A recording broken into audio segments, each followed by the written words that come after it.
Əgər uşaqlara bir şey öyrətmək istəyirsinizsə, mütləqdir ki, onlarla oyun oynayasınız. Oyunu biz müxtəlif vəsaitlər vasitəsilə və yaxud da üsullarla edə bilərik. Bu üsullardan biri haqqında mən sizə bu günləri danışmaq istəyirəm. Bu da dram dərsləridir.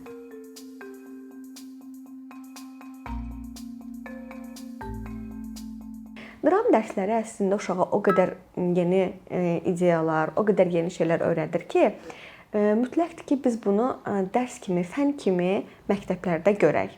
Əslində mən özüm xatırladığım qədərilə bizdə ədəbiyyat dərslərində biz kiçik rollar oynayırdıq. Amma bu davamlı olduğu şəkildə, əgərlərim davamlı şəkildə olarsa, daha böyük effekt görmək mümkündür. Artıq dünya praktikasından bizə bəlli olduğu kimi bir çox ölkələrdə əslində bu onlarda dərs kimi, fən kimi keçirilir.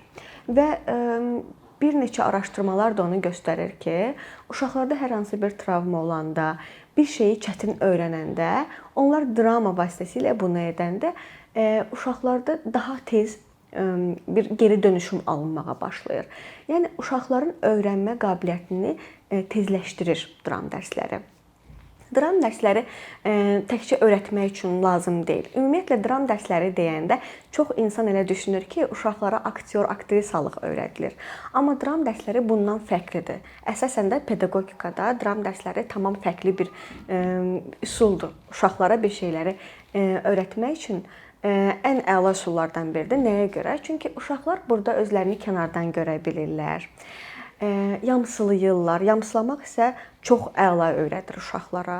Müxtəlif səslər çıxartmağı öyrənirlər. Bu isə onlarda özgüvəni artırır. Çünki bir neçə insanın qarşısında onlar hər hansı bir rol oynamalıdırlar. Belə olduğu təqdirdə onlar kreativlikləri artır. Yəni çünki sən ona deyirsən ki, sən bu günləri məsələn bir tülküsən. Tülkü necə olursan onu bizə göstər. Sən ona sadəcə kiçik bir toxunuş eləyirsən, bir makiyaj eləyirsən, deyək ki, qrimdən istifadə edirsən, uşaq artıq həmin rolu oynamağa başlayır və sən onun kreativliyinin necə artdığını hər dərs görə bilirsən. Bu dram dərsləri uşaqlara təkcə öyrənməkdə köməklik göstərmir. Həm də dram dərsləri uşaqlarda empatiya hissinin yaranmasında çox böyük rol oynayır. Məsələn, deyək ki, xüsusi qayğıya ehtiyacı olan uşaq var sinifdə. O uşağın başqa uşaqlar tərəfindən qəbul olunması bəzən çətin olur. Amma dram dərsləri vasitəsilə uşaqlar onları daha rahat qəbul etməyə başlayırlar və bir-birləri arasında empatiya hissi yaranır. Kömək etməyə başlayırlar bir-birlərinə. Bundan başqa dram dərsləri kreativliyi artırdığı üçün həm də uşaqlarda araşdırma bacarıqları inkişaf edir, problemi daha rahat həll etməyə başlayırlar. Biz hərdən elə düşünürük ki, dram dərsləri ancaq bir nəyisə öyrənməyə bizə kifayət edir. Ancaq çıxırsan, çıxış elədin və salam. Amma bunun arxasında səhnə arxası olur. Yəni məsələn, səhnə arxasında uşaqlardan biri sözünü yaddan çıxardanda mütləq o birisi ona kömək edir və gülmür. Çünki onlar bilirlər ki, onların komanda olaraq bir işləri var. Bir tamaşanı hamıya göstərmək və ən yaxşı şəkildə göstərmək. Belə olduğu təqdirdə o uşaqlar bir-birlərinə gülməkdənsə kömək eləməyə üstün tuturlar. Beləliklə komanda işi, komanda ruhu da uşaqlarda güclənir dram dərsləri vasitəsilə. Biz orada müxtəlif məsələn oyunlar edə bilərik dram dərslərində, hansı ki, uşaqlar həmin oyunlarla özlərini ifadə etməyi öyrənə bilərlər. Məsələn, bir çox uşağa emosiyalarını dəqiq tanıya bilmir. Əslində kiçik yaşlardan uşaqlara mütləqdir ki, hər hansı bir emosiyanı yaşayanda deyəsən. Məsələn, hirslidirsə deyəsən ki, hə, başa düşürəm, sən indi hirslisən. Amma bu həmişə belə olmur və ona görə də böyük uşaqlar bir də görürsən ki, öz emosiyalarını tanımır. Amma məsələn, orada emosiyaları uşaqlar öyrənə bilir, özünü ifadə etməyi daha rahat şəkildə öyrənə bilir. Bu dram dərsləri uşaqların başqa dərslərinə də daha müsbət tərəfdən təsir edir. Biraz öncə dediyim kimi, uşaqlar dram vasitəsilə kreativliklərini artırırlar, problemləri daha rahat həll etməyə başlayırlar. Belə olduğu təqdirdə uşaqların başqa dərslərində də onlar məntiqi daha yaxşı başa düşməyə başlayırlar. Bir də dram dərsi axı təkcə bir roldan ibarət deyil. Dramı göstərməmişdən öncə hər hansı bir hekayəni götürürsən, uşaqlarla oxuyursan, uşaqlarla fəlsəfə edirsən. Uşaqlarla fəlsəfə nədir? Burada Sokratdan danışılmır. Uşaqlara niyə sualını verirsən və niyə sualını verdikcə uşaqlar daha dərin düşünməyə başlayırlar. Bir şeyi analiz etməyə öyrənirlər və daha sonra həmin rolları girməyi öyrənirlər. Belə olduğu təqdirdə uşaqların niyə sualına cavab verdiyi təqdirdə artıq başqa dərslərdə də onlar niyə sualına daha asan cavab tapırlar. Analitik qabiliyyət gücləndikcə çünki insan bütün problemləri həll edə bilir.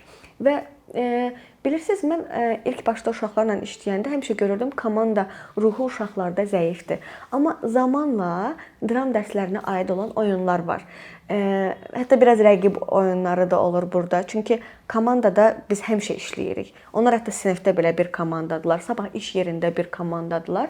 Belə olduğu təqdirdə uşaqlar rəqabəti də, sağlam rəqabəti də əslində kiçik yaşlarından öyrənməlidirlər. Onlar məsələn, əgər ancaq rollarını oynasalar, bu onlara sıxıcı olar. Amma bu drama aid oyunlarla uşaqlar komanda ruhunu daha yaxşı mənimsəyirlər, sağlam rəqabəti daha yaxşı öyrənirlər və elə olduğu təqdirdə insanların bir-birini qəbul etmə prosesi də daha rahat olur.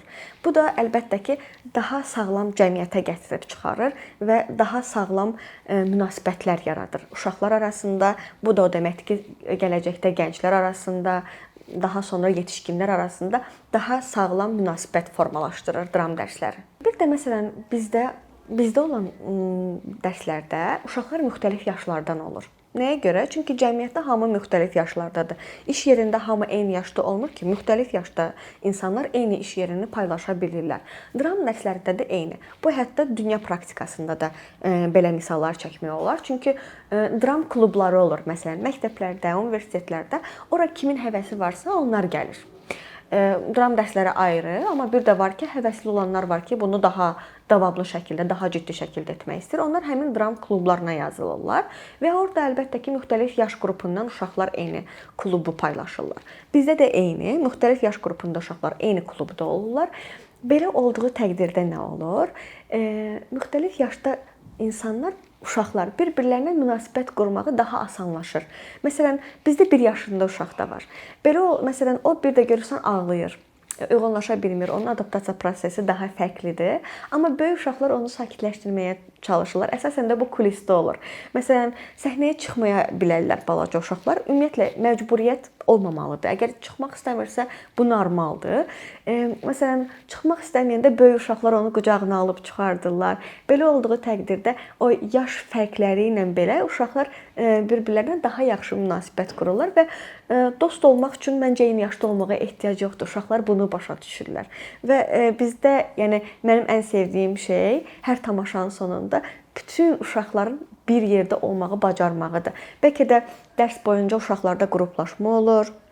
Bu onunla daha yaxşı dost ola bilər. Bu da normaldır əlbəttə ki. Amma sonda onların hamısının bir otaqda eyni sevinci paylaşmağı, eyni həyəcanı paylaşmağı onları sanki bir-birinə daha da bağlayır. Bu da əlbəttə ki, müxtəlif yaşda insanların bir-birindən daha yaxşı münasibətinə gətirib çıxarır. Xüsusi qayğıya ehtiyacı olan uşaqlar olur ki, onların öyrənmə prosesi biraz daha fərqlidir. Hətta psixoloqlar belə onlara tövsiyə edir ki, həkimlər belə tövsiyə edir ki, onlar dram dərslərinə qatılsınlar. Bu onlara həm başqa uşaqlarla ünsiyyət qurmaq üçün daha rahat bir yer olur, həm də onlar daha asan şəkildə öyrənirlər. Ümumiyyətlə bu hətta xüsusi qayğıya ehtiyacı olmayan uşaqlarda belə diqqət çox uzun olmur. Yəni uşaqlar heç vaxt 45 dəqiqə, 1 saat əslində bir yerdə oturub nə isə öyrənə bilməzlər. Çünki 5 dəqiqədən sonra onsuz da onlar artıq daha fikirləri başqa yerlərə gedir və s. Amma dram dərslərində ki, bizdə oyunlar olur, onlara aralar verilir. Bu nəinki xüsusi qayğıya ehtiyacı olan uşaqlar üçün, başqa uşaqlar üçün də öyrənməni asanlaşdırır. Məsələn, bu dərslər Azərbaycan dilində yox, başqa dillərdə olanda uşaqlar həmin dili də daha rahat mənimsəyirlər.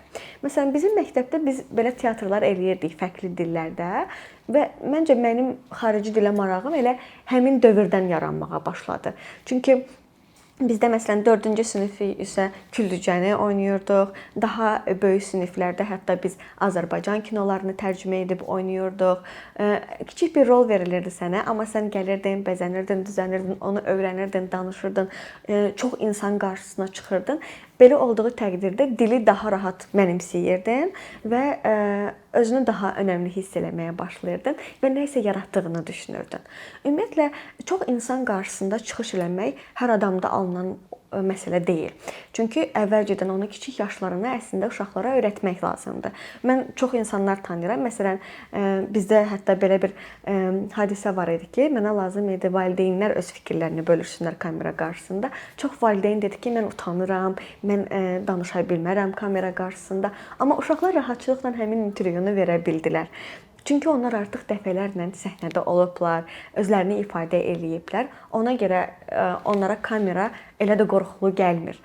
Yəni hamı içində danışıq qabiliyyətinin olmağı belə xüsusi bacarıqdır və dram dərslərindən uşaqlar rahatçılıqla bu bacarığı yiyələnirlər və əminəm ki, gələcəkdə bu bacarığı olan uşaqlar özünü ifadə eləməyi, hamı içində ifadə eləməyi daha rahat şəkildə edirlər. Bundan başqa qorxmadan öz fikirlərini deyə bilirlər.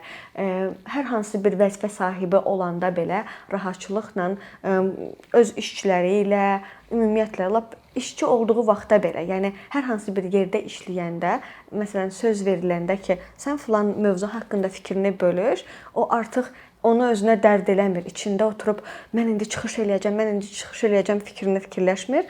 Rahatçılıqla nəyi danışacaq ona fokuslanır. Yəni bu da çox önəmli bir şeydir. Çünki fikrini rahat ifadə edən insan bütün problemlərini də eyni cür həll edir. Bu da əlbəttə ki, gələcəkdə aqressiya olmayan cəmiyyətə gətirib çıxarır ki, fikrini rahat ifadə edən insan heç vaxt səs tonunu qaldırmaz, heç vaxt dava-dalaşa çalışmaz. Ona görə də yenə də hər bir şey bir-birindən zəncirvari əlaqələnir və sonda daha xoşbəxt cəmiyyətə gətirib çıxarır. Dram dərsləri və başqa bu kimi vasitələr.